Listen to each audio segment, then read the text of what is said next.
दोस्तों, नीलम अपनी सास की खामोशी और मसलहतों से इतनी तंग आ चुकी है कि अगले एपिसोड में वो अपनी सास को कहेगी कि अब आपको कोई बात नहीं करनी है। जो कुछ हुआ है मेरे साथ हुआ है, मैं खुद ही देख लूँगी कि मुझे क्या करना है।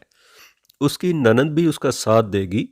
यूं ये सब मिलकर मारूख को घर से निकालने पर तुल जाएंगी और बेचारी मारूख के खिलाफ और सरमद की बेटी उम्मीद के खिलाफ साजिशों का एक दरवाज़ा खुल जाएगा। इस दुनिया से रुखसत होते वक्त मुनव्वर, जो मारूख का बाप था, वो मारूख का हाथ सरमद को दे गया और अस्पताल में ही सरमद और मारूख का निकाह करा के खुश होके चल बसा। और सरमद ने भी मारूख जैसी खूबसूरत लड़की से ब्याह रचाने के लिए इंतहाई सादतमंदी का सबूत दिया और आमर लियाकत का मुकाबला करते हुए अभी 12वें एपिसोड में ही तीसरा ब्याह रचा लिया।